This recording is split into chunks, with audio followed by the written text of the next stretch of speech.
Hi, my name is Del and welcome to Comic Snags. If you are a returning subscriber, thank you so much for your support. And if you are new to the channel and you like what you see, don't forget to smash that subscribe button and hit that bell button to get notified on new videos when they come out.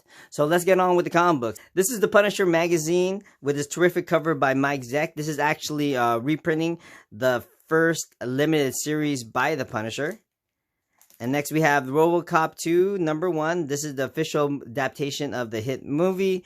This was interesting for me. I have mixed reviews about this because the original screenplay was written by Frank Miller, so I thought this was a Frank Miller adaptation. But I opened it up and I found out that Alan Grant wrote it. I do like film adaptations, and it doesn't necessarily have to be the screenwriter that makes it. But you know what? If you're Frank Miller and you draw comic books and script comic books, it'd been nice to have his official screen adaptation in this comic book. And then we have Spellbinders #1. Oh, I'm sorry. I bought these two last magazines here for $5 each. And then these are my dollar books here. This is Spellbinders #1. I picked this up because I don't know. I've never heard of it before, first of all. And second, this issue, just in case Disney Plus picks up Strange Academy, they might pull out some of the characters from this series as well. Never know. Picked it up for $1. Why not gamble? Then I picked up Teen Titans Go #2. This is awesome. I love Teen Titans.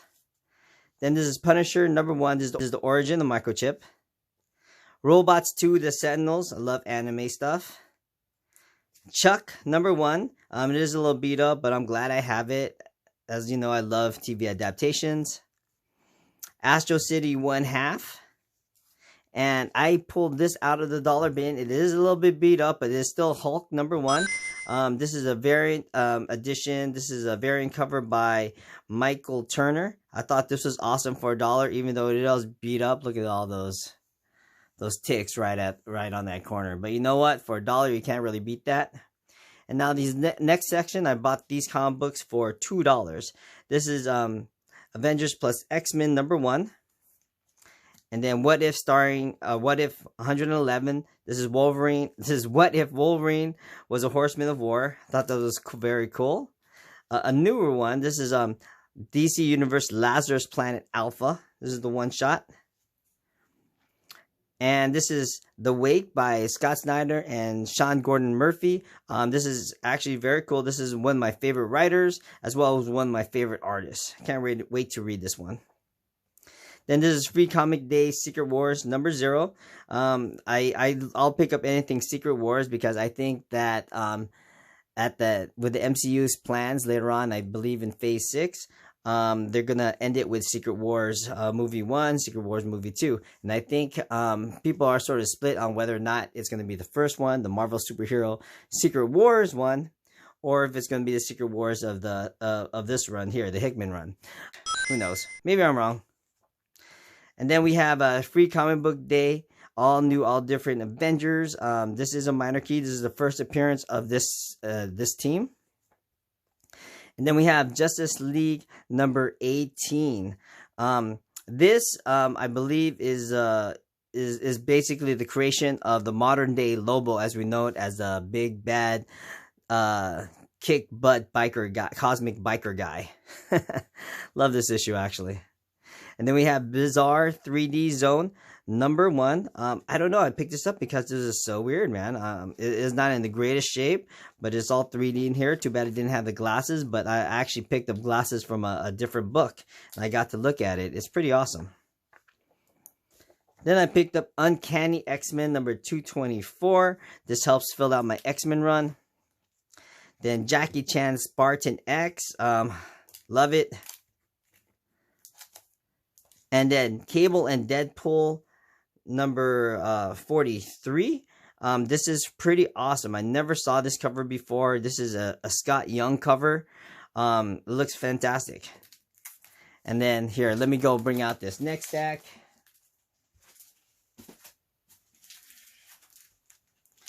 Okay, so I paid a little bit money for this stack here. This is this first one I paid $5. This is Cadillacs and Dinosaur #1. I believe this is like a Toy Biz variant.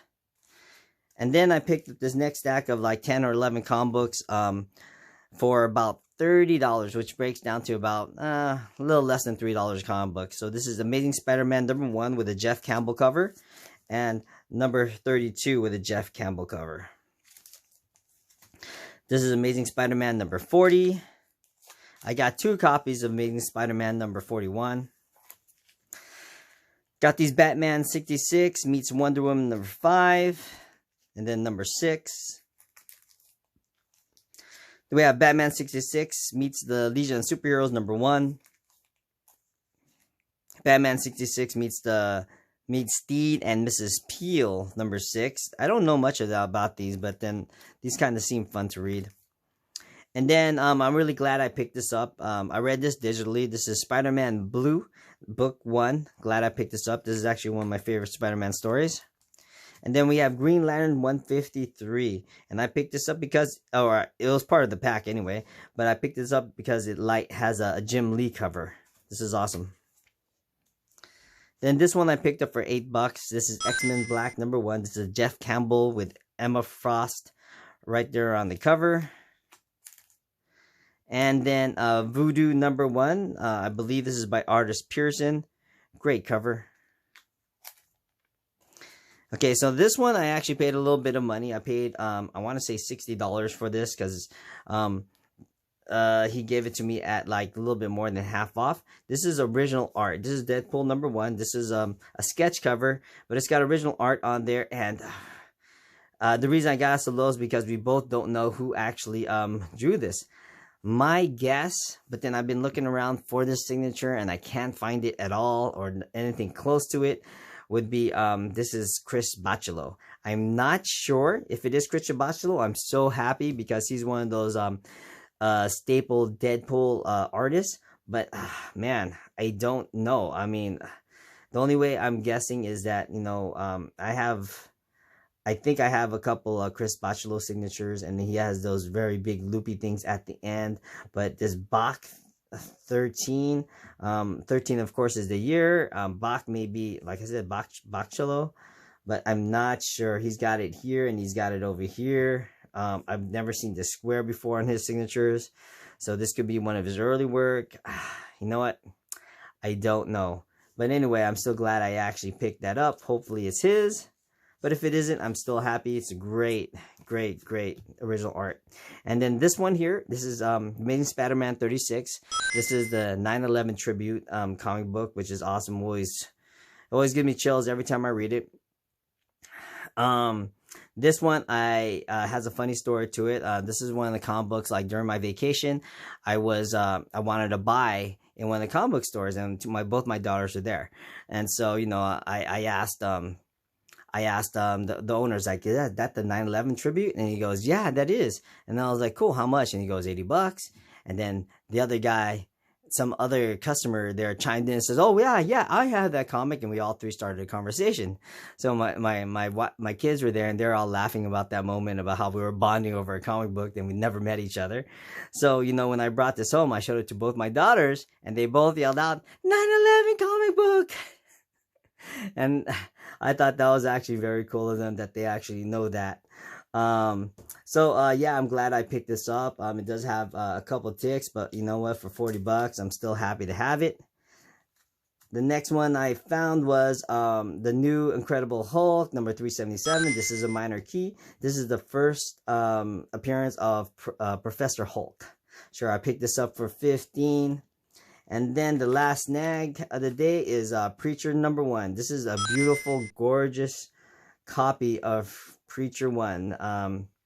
Wow, this is actually one of my favorite runs or favorite series during the 90s. I love picking up Preacher, Sandman, and Sin City. Those are the 3 that I religiously read through the 90s. So I'm glad I actually picked this up, you know, because I think at the time I started reading Preacher. I think I started at issue number 13, and 1 through 12 was the hardest ones to find at that time. Now I'm glad I have this in my collection. There you go. So those were the snags of the week. So thank you so much for watching. Bye-bye. See you next time.